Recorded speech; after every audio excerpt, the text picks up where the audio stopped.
우리 하나님께서는 하나님의 진리를 쉽게, 너무 어렵지 않게 이렇게 비유해서 말씀할 때가 참 많으세요. 오늘 또 하나님의 나라가 어떤 건지, 그것을 빌딩, 집을 통해서 이렇게 말씀을 합니다. 제가 지난주에 LA 갔다 왔는데, 아무리 좋은 집과 아무리 좋은 호텔도 내 집만 못 하잖아요. 떨어져 있다 보면 그래도 이제 빨리 집에 돌아가야 되겠다, 내 집에 가서 편히 쉬겠다, 그렇게 생각이 듭니다. 친척집 놀러 가도 얼마 있지 못하면 아무리 잘해주고 좋은 잠자리고 그래도요, 불편하죠. 빨리 내 집 가고 싶은 그런 마음이 있습니다. 아들, 딸 집에 가도 그래요. 나중에 들어보면요, 아들 집에 가고 딸 집에 가도 빨리 오고 싶대요. 빨리 또 내 집에 가야 되겠다, 이제 그런 말씀을 합니다. 저도 그 고등학교 때 목포에서 고등학교를 다녔거든요. 근데 저희 집은 일로라고 한 기차로 한 30분 정도 떨어진 곳입니다. 기숙사 생활을 금요일까지 하다가 그 토요일 주일만 되면 참 아팠어요. 몸이 집에만 오면 아픈 거예요. 그래서 왜 너는 그렇게 집에만 오면 아프냐, 이렇게 어머니가 그렇게 말씀하더라고요. 근데 지금 생각해 보니까 긴장이 풀려서 그 공부하려고 막 스트레스 받고 하다가 이제 집에 오면 어머니 계시니까, 내 고향 집이니까 그냥 마음이 풀리는 거예요. 긴장하다가 마음 풀리면 몸이 아프잖아요. 그래서 처음에는 이제 일주일마다 오다가 하도 아프니까 이제 2주마다 이제 오게 됐습니다. 어머니가 있는지 참 마음이 풀리고, 참 이제 내가 아파도 아픔을 받아줄 어머니가 계시니까 안심이 되는 거죠. 내 집은 참 좋은 것입니다. 그런데 우리 이 땅이 나무 집이 아니고 우리 집이래요. 우리들의 집이래요. 주님께서 그렇게 오늘 그 말씀합니다. 이 땅의 모든 주인이 하나님이시고, 그 하나님의 아들, 딸들이 우리니까 우리가 하나님의 가족들이다, 그렇게 말씀을 합니다. 이제 너희가 애국인도 아니다, 그렇게 말씀하지 않습니까?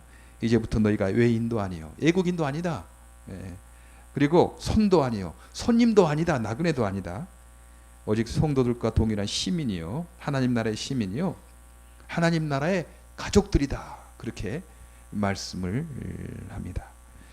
우리가 특별히 애국에 살 때 우리는 좀 애국인이다, 소수민족이다, 뭐 그런 조금 좀 유축되는 감정이 있지 않습니까?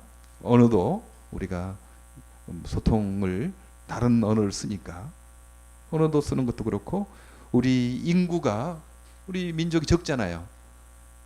수많은 백인들, 스페니쉬 친구들, 또 흑인들 이렇게 있는데 우리 한국 사람은 그리 많지 않은 것입니다. 소수민족에서 우리가 손님처럼 느껴집니다. 우리 손님인가? 그럼 주인은 백인인가? 백인 영국에서, 독일에서, 아일랜드에서 이민이 많이 오지 않았습니까? 그런 그 사람들이 주인이고 우리는 손님인가? 이제 그런 생각 들 때 있어요? 아닙니다. 그들이 주인 아니거든요. 인디안 원주민이 있었어요. 그들이 이민 온 거죠. 손님으로 와서 지금 백인 영국 사람, 또 호주 사람, 또 독일 사람, 아일랜드 사람, 뭐 유럽인들이 와서 백인이 주인이 아닙니다. 백인들도 손님으로 이민 온 겁니다. 원래는 아메리카 인디언들이 살았죠.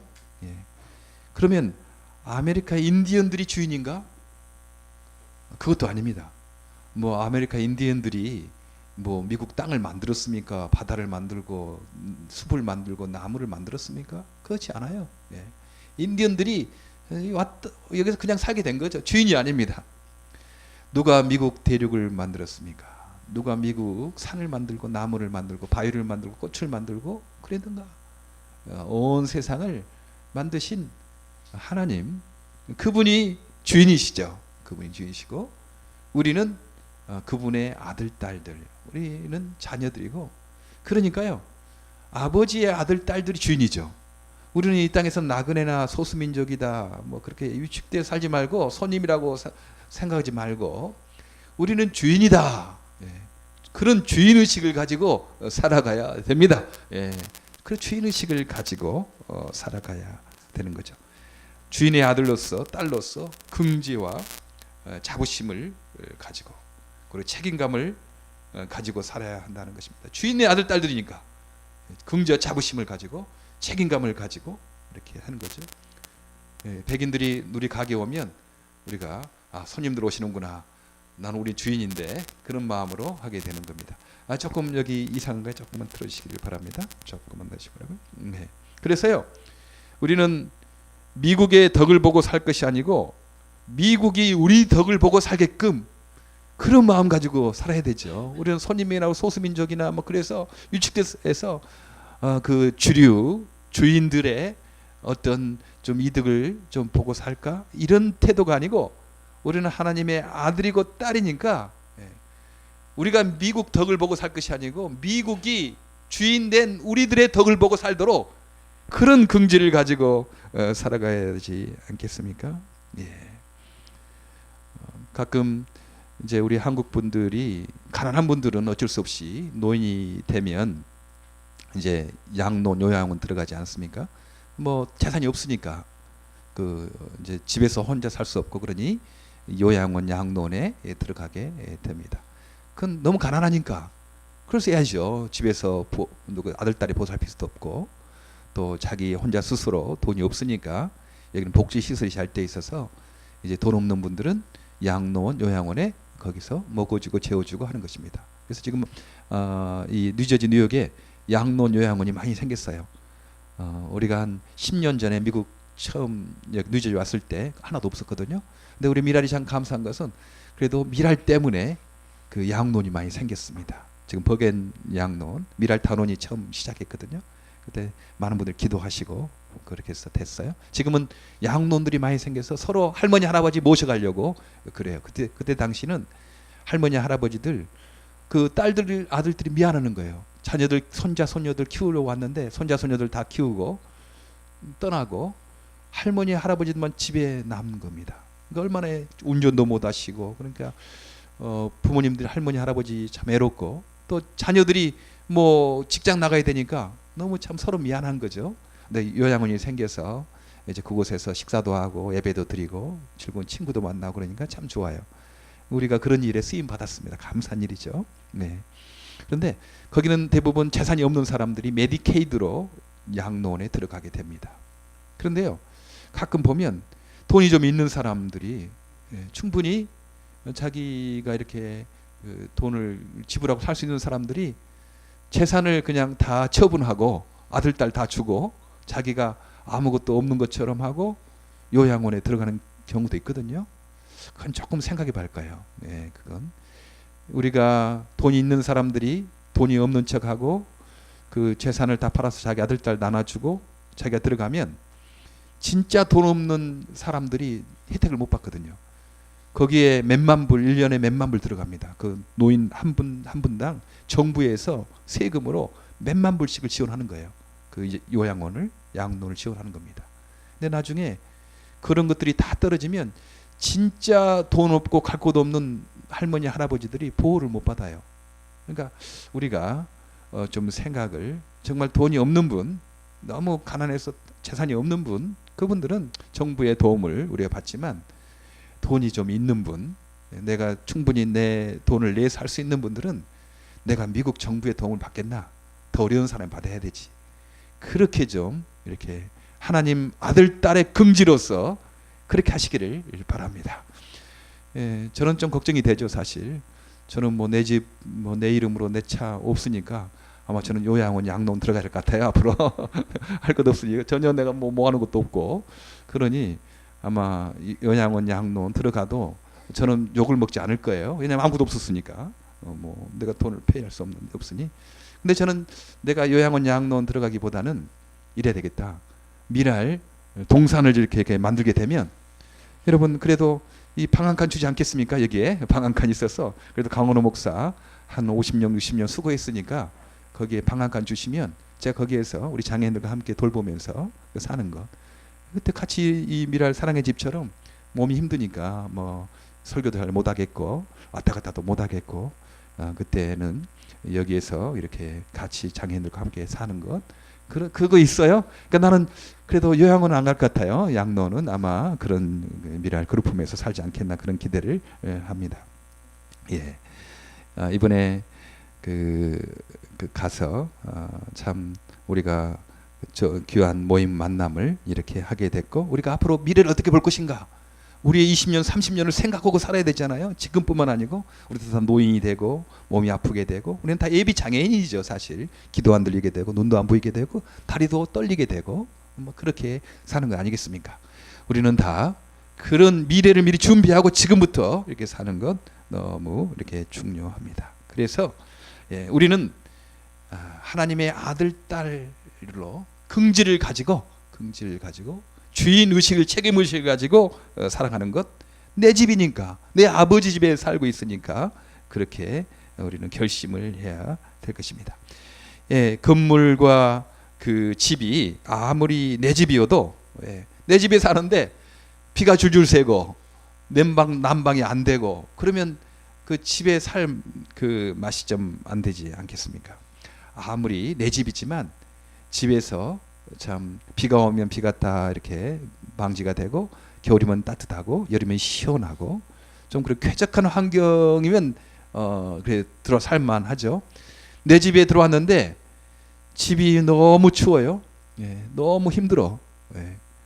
막 비만 오면 막 이렇게 줄이 새고 막 창문이 다 온난방이 안 돼가지고 너무 추우면 내 집이어도 살기 싫죠. 그런데 이렇게 잘 집이 연결되고 안전하게 되는 것, 그 너무 중요합니다. 그래서 우리 하나님의 성도들의 가족들의 모임은 잘 연결돼야 된다. 비 새는 곳이나 창문으로 바람 새는 곳이나 이런 것 없이 서로 평화롭게 분쟁이 없이 살아야 된다. 연결돼야 된다라고 오늘 성경에서 이렇게 말씀하고 있지 않습니까? 그의 안에서 건물마다 서로 연결하여 주 안에서 성전이 돼가고 연결돼야 된다.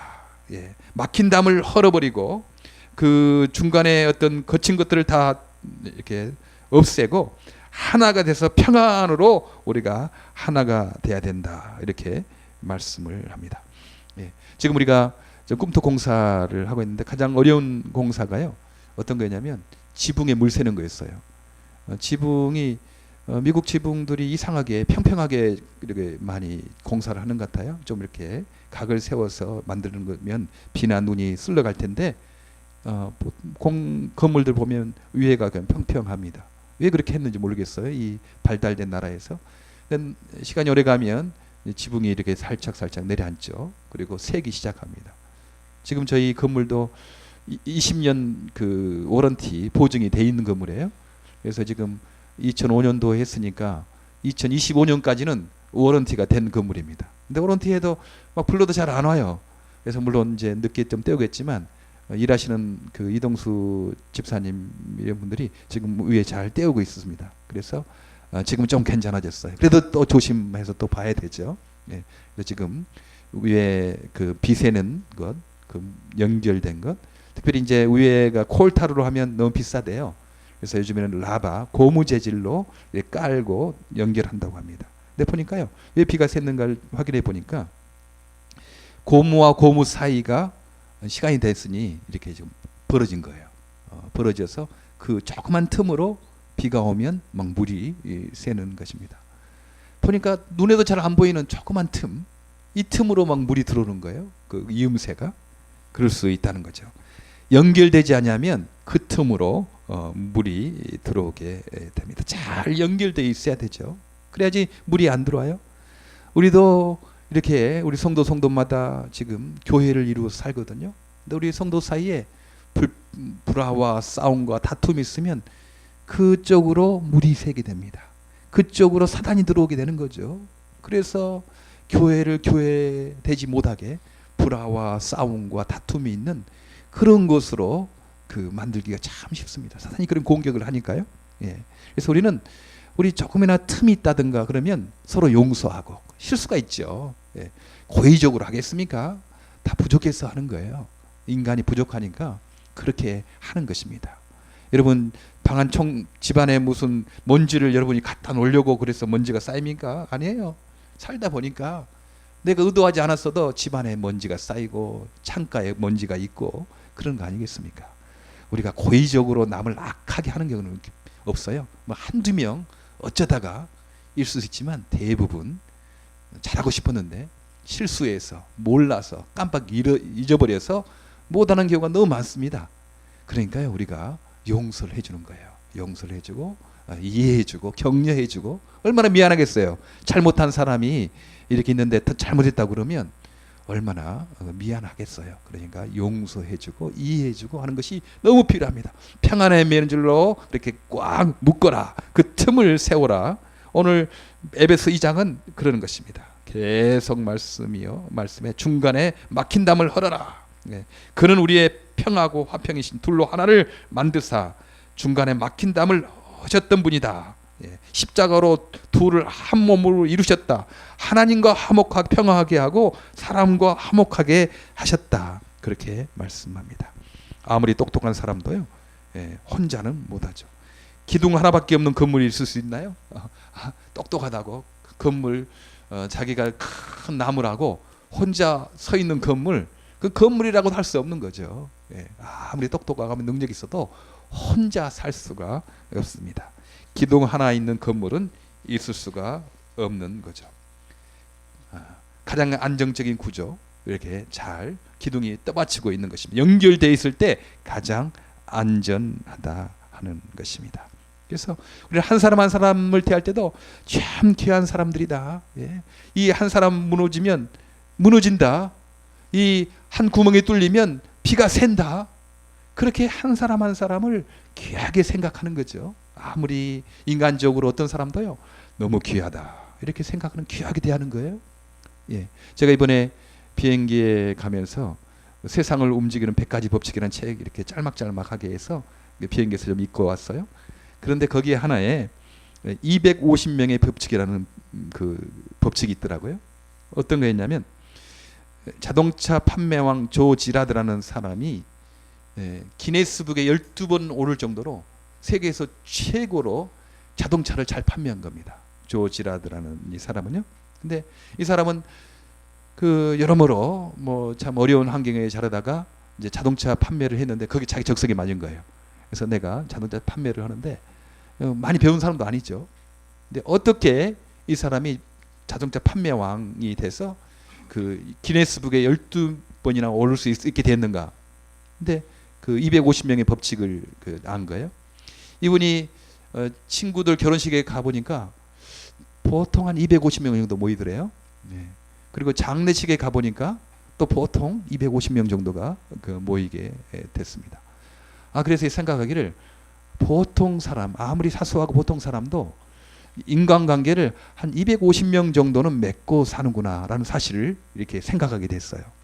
그래서 이분은 자동차를 판매할 때, 보통 사람들은 판매할 때는 막 친절하게 하고 양보하고 뭐 가진 칭찬도 하고 하지만 판매가 다 끝나면 그냥 싹 돌아서서 전혀 뭐 관계를 하지 않지 않습니까? 근데 이분은 그렇지 않은 거예요. 이 한 사람이 250명과 관계가 있다. 내가 이 한 사람을 잘 대접하면 250명의 거래처가 생긴다라고 생각한 거예요. 그래서 판매하기 전이 아니고 판매 후를 더 중요하게 생각합니다. 그래서 판매하고 난 후에도 그 사람에게 정말 250명이 거기에 있다고 생각하고 그 한 사람을 지극정성으로 대했대요. 그 반대로 내가 이 한 사람에게 소홀하면 250명의 고객이 다 떨어져 나간다 생각하고, 하여튼 주위에서 한 사람 한 사람을 250명 대하듯이 그렇게 잘 친절하게 대했다고 합니다. 그랬더니 그렇게 자동차 판매왕, 그렇잖아요. 보통 사람들은요, 처음에 아쉬울 때는 뭐 친절하게 하고 뭐 계약하기 전에는 하다가 끝나고 나면 그냥 못 본 채 하거든요. 그거보다는 정말 끝난 후에, 하기 전보다는 하기 난 후에 그 정성을 들여서 친절하게 하는 건 너무 중요하죠. 한번 여러분 사업에 적용해 보세요. 하기 전보다는 하고 난 후에 그렇게 하면 좋겠다. 전에 저희 말씀드린 적 있지만 제가 한국에 갔을 때 건이가 5학년이었어요. 근데 이제 5학년이면 한국 가면 다 그 초기에 선생님에게 선물을 다 하는 것 같아요. 근데 저는 이 선물을 우리가 주면 그 선생님은 부담스러울까? 그렇잖아요. 괜히 그 갔다가 그 선물 주면 뭐 이 선물 때문에 내 아들에게 잘해주려고 준다 하는 그런 것도 되고, 그러니까 부담스럽겠다. 이 선물이 그분을 기쁘게 하기보다는 오히려 부담스럽겠다 생각이 들어서 우리는 학년 초기에 선물하지 않냐고 학년이 다 끝난 다음에 조그만 선물을 그렇게 드렸어요. 근데 그분이 굉장히 고맙게 생각하더라고요. 그것을. 예. 보통 사람들은 다 초기에 이렇게 좀 자기 아들, 딸 잘 봐달라고 하는 그런 의도로 선물을 많이 하는데 우리는 초기는 선물 안 타가 마지막에 다 끝난 다음에 그래 감사하다고 선물하니까 이분이 굉장히 고맙게 생각하고 건이 6학년 졸업식 할 때 그분이 다른 학교 갔는데도 그 꽃다발을 선물로 주시더라고요. 그분 이름 지금도 기억해요. 한금순 선생님. 이름도 굉장히 멋있잖아요. 한금순 선생님. 그래서 그 기억하고 있어요. 그래 우리가 초기에 뭐 아쉬울 때 그 누구나 다 잘해요. 누구나. 그러나 우리가 계약이 끝나고 귀하게 생각하는 거죠. 고맙게 생각하고 그래 끝나고 더 잘하면 아마 인간관계도 너무 풍성해지지 않겠습니까? 250명 때문에 자동차 판매하기 위해서 지라들은 그렇게 했어요. 그러나 우리는 자동차 판매하기 위해서 하기가 아니고 하나님의 아들 딸들이다. 하나님이 기뻐하신다. 예. 아무리 하잘것없이 보이는 아이들 사람이라도요. 하나님 기뻐하시죠. 저 뒤에는 하나님 아버지가 계시지. 하나님이 계시지. 저분의 부모가 하나님이시지. 이 생각하고 한 사람 한 사람을 정성스럽게 대하는 건 너무 필요합니다. 우리는 가끔 그래요. 저도 그래요. 저도 조금 이렇게 하는 사람들을 힘없는 사람들을 함부로 대할 수 있는 여지가 많은 사람입니다. 예. 힘 있는 사람에게는 좀 조심하지만 힘없는 사람에게는 그냥 함부로 대할 수 있는 여지가 많은 우리들이잖아요. 근데 조심해서 저분의 아버지가 지금 하나님이시고 저분을 대접하는 건 하나님 기뻐하시겠다. 이런 마음으로 한 사람 한 사람을 정성으로 대한다면 얼마나 좋겠습니까? 저는 우리 미랄 동산교회 성도들이 그런 분들이 모인다고 생각해요. 여기에 장인 형제 자매들 귀하게 생각하고 이렇게 모이는 것 아니겠습니까? 좀 보면 그래요. 부모님들 보면 자녀들에게 잘 대해줄 때 엄마 아빠에게 자기에게 해주는 것보다 더 감사하게 생각하고 또 고맙게 생각하죠. 나에게 해주는 것보다 내 아들 딸들에게 잘 대접하고 해주는 것을 더 기쁘게 생각한다 하는 것입니다. 그래요. 하나님도 그러세요. 하나님께 직접 하는 것도 귀하지만 하나님의 아들 딸 된 사람들, 특별히 연약한 사람들을 귀하게 생각하고 하나님 때문에 대접하고 그렇게 귀하게 생각할 때 하나님이 더 기쁘게 생각하시고 하나님 우리를 칭찬하지 않겠습니까? 건물은 우리가 내 집이어야 될 뿐만 아니고 건물은 잘 연결되어 있어야 한다. 그 연결은 불화와 미움과 다툼을 없애고 서로 용서하고 예수의 사랑으로 사랑하는 것, 평안에 매는 줄로 평안하게 사는 것, 이건 너무 중요하다. 그렇게 말씀할 수 있습니다. 건물이 내 집이고 또 잘 연결되어서 비도 안 새고 구조도 튼튼하고 온 난방도 잘 되고 그러는데 밑에 기초가 부실하다면 어떻게 되겠습니까? 우리 아마 나이 드신 분들 기억하고 있을 거예요. 삼풍백화점 무너지지 않았습니까? 이준 그 사장님이 이렇게 지었는데 그 삼풍백화점이 무너져가지고 수많은 사람이 죽고 다치고 그랬어요. 와우 아파트 기억나십니까? 한국의 와우 아파트 그 무너졌어요. 또 최근에는 와우 아파트 기억나세요? 그거 이제 사신 건가 보면? 그랬어요? 저도 어렸을 때 TV 보다가 와우 아파트 무너진 사실 보고 깜짝 놀랐죠. 그 경험이 다 있을 것입니다. 최근에 방글라데시에 그 상점이 큰 건물이 무너졌어요. 보니까요. 다카에서 한 1시간 정도 떨어진 사나라는 지역이에요. 다카가 여기 있다면 사나는 한 서쪽으로 1시간 정도 떨어진 곳입니다. 공업지대거든요. 공장지대거든요. 저희가 지금 미랄 사랑의 집이나 그룹홈 미랄 학교가 있는 곳은 다카에서 북쪽으로 차 안 막히면 30분 정도 통기지요. 그 빈민가죠. 그러니까 다카가 있다면 서쪽으로는 사나가 있고 그 다음에 북쪽으로는 지금 저희가 하는 통기 빈민가가 있습니다. 근데 저희가 아는 선교사님도 많이 있고 공장지대고 거기에서 건물이 무너져 가지고 많은 사람이 죽었어요. 보니까 17일 만에 살아난 그 여자분도 이렇게 신문에 보이더라고요. 네. 왜냐하면 거기에 기초가 부실해서 그렇습니다. 기초가 부실하면 건물이 무너지게 돼 있거든요. 무너지게 돼 있어요. 지금 맨하탄의 엠파이어 스테이트 빌딩이 102층이나 되는 튼튼한 큰 건물이 올라가 있어요. 근데 왜 맨하탄에 이런 큰 건물을 지을 수 있었느냐? 그래서 맨하탄이 큰 바위로 돼 있대요. 큰 거대한 바위로. 그래서 거기에다가 기초를 세우고 그 건물을 올려도 괜찮다 하는 거죠. 예. 건물 아무리 내 건물이고 다른 구조가 다 잘 건강하고 튼튼하고 비가 안 새도 기초 쓰레기 기초 어떤 집안이 흔들리는 기초에 세우면 그 건물은 무너지게 된 것입니다. 그래서 기초가 중요하다. 우리의 교회와 우리의 인생이 우리의 가정이 어느 기초 위에 서야 될 것인가. 오늘 성경에서는 에베소서 2장 우리의 기초에 대해서 말씀하십니다. 20절에 너희는 사도들과 선지자들의 터 위에 세우심을 입은 자라. 그리스도 예수께서 친히 모퉁이 돌이 되셨느니라. 예. 예수님이 모퉁이 돌이 되고 그 모퉁이 돌이 모든 하중이 다 가게 되는 거죠. 그리고 선지자와 사도들의 기초 위에 우리의 건물이 올라간다. 이렇게 말씀하는 거예요. 사도들과 예언자들의 놓은 기초는 무엇입니까? 그 진리는 무엇입니까? 인생은 무덤에서 끝나지 않는다. 한 번 죽는 것은 정한 일이지만 그 이유는 심판이 있다. 천국 지옥이 있다. 라는 말씀이 아닙니까? 고린도후서 5장 1절에 땅에 있는 우리의 장막집이 무너지면 하나님께서 지으신 집 곧 사람의 손으로 지은 것이 아니라 하늘에 있는 영원한 집이 우리에게 있는 줄을 우리가 압니다. 이렇게 고린도후서 5장 1절에 말씀을 합니다. 땅에 있는 장막집, 아마 이 건물도 언젠가 무너질 거예요. 예. 우리도 무너지지 않겠습니까? 우리의 장막이라고 그러죠. 육신을 장막이라고 그래요.